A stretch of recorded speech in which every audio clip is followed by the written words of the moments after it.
cara, não precisa mais não.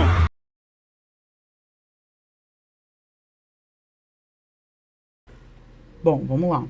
Eu falei pra vocês que a gente ia falar um pouquinho sobre como fazer essa questão do reparo estrutural nesse tipo de patologia que é muito comum da gente ver aqui na Baixada Santista. Mas antes da gente falar sobre isso, vamos falar um pouquinho sobre conceitos, tá? O primeiro conceito que eu quero falar aqui, que vai ser algo muito importante, porque a gente vai falar, que é o conceito de seção do aço. O que é seção do aço?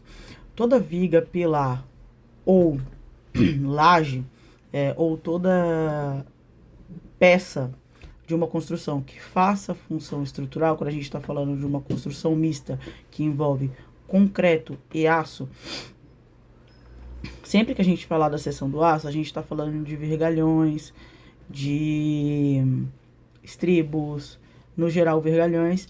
Toda vez que a gente fala seção, a gente está falando da bitola desse aço. Então, o que que é a bitola? É essa área aqui, tá? O quanto que tem aqui, tá bom? Então, você vai ter bitola de 10, você vai ter bitola de 8, de 6, de 5 milímetros e assim por diante. Então, sempre que vocês ouvirem falar da seção ou bitola, a gente tá falando disso daqui. Por que que isso é importante? Porque é isso quem vai ser a primeira direção e uma das mais importantes para como tratar essa patologia. Essa peça, essa viga, pilar ou laje que está danificada, tá? Então, toda vez que a gente falar sobre perda de seção, significa que a gente está falando que esse aço perdeu uma parte disso daqui por algum evento. O que que pode ser esse evento? No do que a gente vai falar aqui agora é sobre a corrosão, na maior parte das vezes geradas pela maresia, porque a gente está num ambiente, né? O ambiente da Baixada Santista, que é um ambiente bastante com bastante maresia, né? Então, bastante salino.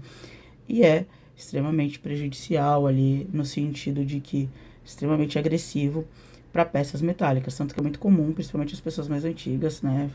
Falarem dos carros, né? Que tinham suas peças em ferro ali, sendo danificadas pela maresia.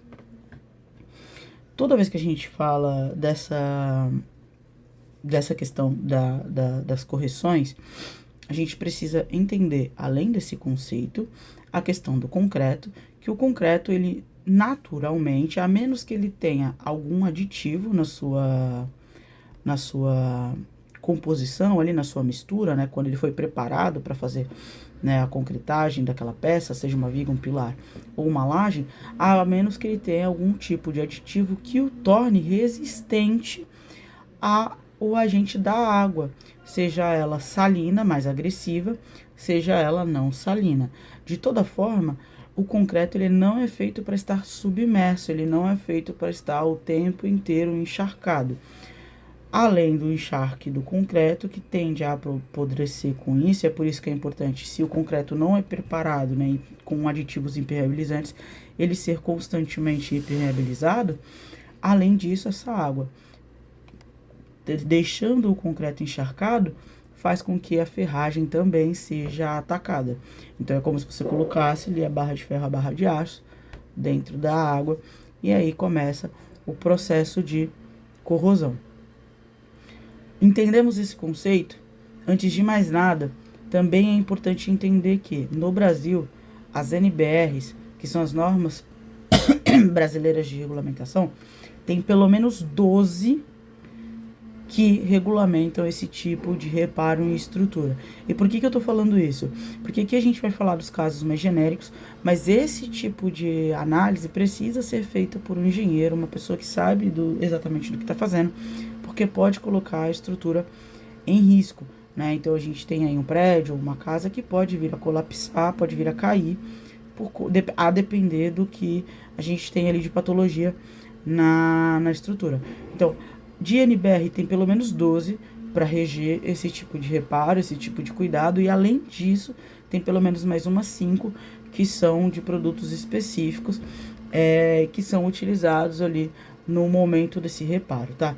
Dito isso, vamos ao que importa. Toda vez que a gente fala aqui sobre esse tipo de patologia, vamos olhar o que a gente tem aqui geralmente na vida real. Nós temos as lajes, né? Então vamos dar um zoom aqui. Provavelmente todo mundo, se mora na Baixada Santista ou se já passou por aqui, já viu esse tipo de coisa, seja no prédio, ou seja aí na casa de um parente. Isso daqui é uma laje danificada, muito provavelmente essa laje ficou sofrendo sem impermeabilização, ficou sofrendo por intempéries, né? E ela acaba ficando aí, inclusive com essas manchas aqui que a gente consegue observar, né? De umidade, tá? Segundo caso, vigas. Então a gente tem aqui a viga, a gente consegue observar inclusive que essa daqui, vou dar um zoom aqui nela.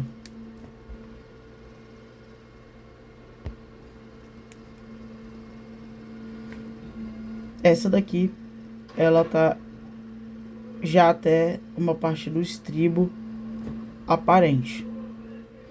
E nós temos o caso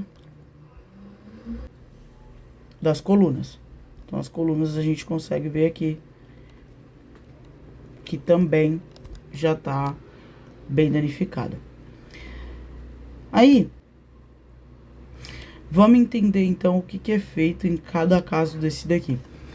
Sempre que se encontra esse tipo de situação, qual é a primeira coisa que o engenheiro, né, o especialista ali, ele vai fazer?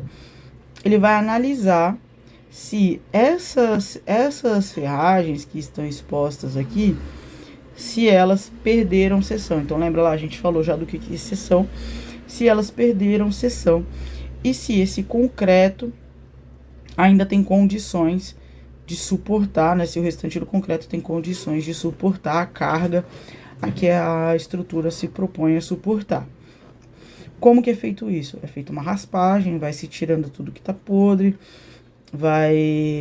o aço, ele é escovado para entender o quanto de ferrugem já consumiu ali da barra, para entender se vai ser necessário uma troca parcial, então ser feito ali um reparo localizado, como provavelmente é o caso dessa daqui, ou se vai precisar ser feito um reparo total, como provavelmente é o caso dessa daqui, tá? Para cada tipo de situação é feito uma escolha, é seguido um caminho de como isso vai ser tratado. Por que que isso acontece? Porque vai depender se a barra de aço que tá aqui, se ela é soldável, se ela não é. Porque dependendo de se ela é soldável, é um tipo de recurso, se ela não é soldável, é outro tipo de recurso. Se vai precisar fazer a substituição de todo a peça, essa peça ao redor, será que vai precisar de sustentação para o restante da estrutura, enquanto essa peça estrutural ela tá sendo reconstruída? E aí entram equipamentos que apoiam, né, que ficam responsáveis durante o tempo, não sei, 60 dias, um exemplo, tá? Onde o reparo está sendo feito, essas peças, essas máquinas ficam responsáveis por suportar essa carga que essa peça deveria suportar.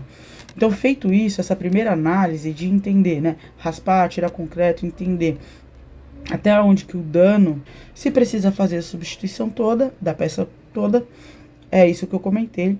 Vai ter que tirar essa peça velha, sustentar a carga com o uso de equipamentos específicos para isso. E depois, para ligar essa estrutura no restante da estrutura, são utilizadas ali as técnicas de climpagem, né, que a gente utiliza, ou solda ou transpasse, depois preso por pressão. E a gente vai falar um pouquinho mais sobre isso. Se o reparo ele é focalizado, né? Então, como é o caso, provavelmente é o caso dessa viga aqui,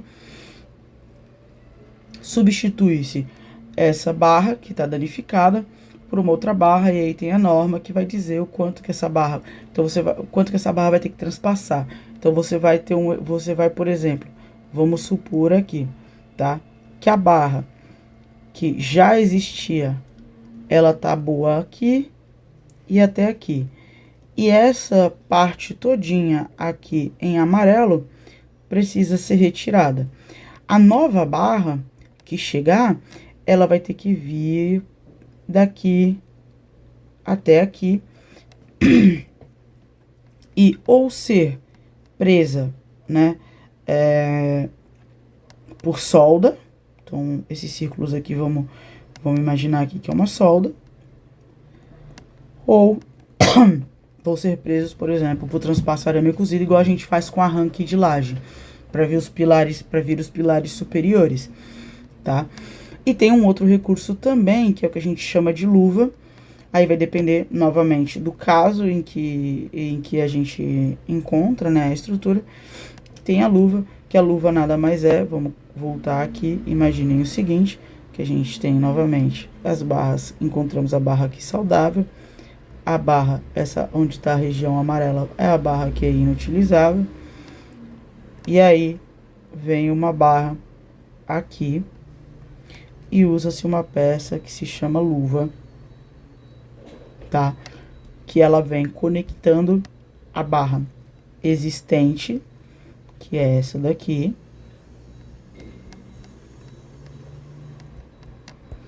a barra nova, que é essa azul, né? Essa daqui é azulzinha. E ele conecta. Como que são essas, como que funciona essa correção? Se for por solda, aqui é só um exemplo, tá, de como é feita a solda. Aqui é importante que para ser possível soldar o aço, ele tem que ser do tipo S. Então, vai olhar lá na barra, ele tem que ser CA50S, por exemplo, tá? Se ele não tiver esse S que aparece na barra, ele vai dizer se a barra é soldável ou não. Se ela for soldável, dá para fazer esse transpasse aqui dessa forma. Claro que, novamente, todo esse cobrimento aqui, ó, vai depender da seção, novamente a gente falando da seção, da bitola ali do aço que a gente tá falando em questão, e da patologia ali do dano, da profundidade do dano que foi feito na estrutura. Lembrando que os estribos não são dispensáveis em nenhum desses casos. Então, se vai fazer só o reparo, trocar só uma barra ali, os estribos continuam sendo necessários e eles acabam tendo que ser trocados também, tá? Esse daqui, esse carinha aqui, é o conector, ali a luva que a gente chama luva mecânica, né? Que une uma barra até a outra. É uma das opções que podem ser utilizadas. E ele fica desse jeito aqui, ó. Então, você vê que a barra, ela vem... Imagina que você tem uma barra antiga, por exemplo. Então, vamos colocar aqui, antiga. Você une na nova, tá? Para fazer esse reparo estrutural. E o transpasse, que a gente chama, vocês vão conseguir ver aqui. Então, você tá vendo que aqui, ó, tá vendo que tem uma barra aqui, ó, e tem outra vindo aqui. Esse daqui também é um reparo estrutural. Nesse caso aqui, vocês estão vendo que não é soldado, né? Tá sendo preso aqui por arame cozido, retorcido. Tá vendo? Essa daqui também é uma das formas de fazer isso, tá? Assim como essa daqui, que também, aqui no caso é uma coluna, né? Ali era uma viga. No caso dessa coluna aqui, a gente tá vendo também o transpasse aqui sendo feito. E por algum motivo, né? A gente tem aí 3 barras. Muito provavelmente, o que que aconteceu aqui? Tá vindo uma barra lá de cima, outra que tá vindo lá de baixo, e colocou-se uma central aqui para fazer a união dessas duas. Muito provavelmente foi isso que aconteceu. Só faço um adendo aqui, porque essa amarração aqui não tá muito correta, tá? Então, não é parâmetro, essa amarração aqui não é o ideal, né? Ela precisa deixar as barras completamente fixas. Então, é muito comum a gente fazer um xizinho ali, como se fosse um xizinho. Então, aqui estaria faltando uma que passasse daqui até aqui. Bom, Feito isso na ferragem, existem materiais. Não é uma coisa muito simples, né? A gente tem aí que a gente chama de argamassa estrutural de reparo, né? Estrutural de reparo classe R4, tá? E aí tem algumas marcas aí que você vai encontrar no mercado. Então você tem Viapol, você vai ter Weber, você vai ter Quartzolite e assim por diante. Tudo vai depender do que você encontrou, do dano que você encontrou, tá? Essa daqui é uma das coisas que poderia ser facilmente evitada com uma impermeabilização que custa 10 vezes mais barato, mas que as pessoas acabam pecando, não fazendo, e aí chega nesse ponto aqui. E quando chega nesse ponto aqui, muitas vezes é perdida a estrutura, né? E aí, gente, é muito mais caro para fazer. Em alguns casos tem que fazer a substituição do elemento todo, ou seja, de uma viga toda ou de um pilar todo, e aí tem que usar maquinário, macaco, enfim, para conseguir fazer essa substituição. Então, o que é o ideal? Cuidar da estrutura, manutenção preventiva. Vai fazer uma impermeabilização, vai cuidar disso daí, vai passar uma manta asfáltica, algum tipo de impermeabilização que evite que essa estrutura fique aí exposta a agentes agressivos. Em Gessive _ no Instagram, e fique sempre por dentro de todas as novidades de engenharia e tecnologia. Até mais!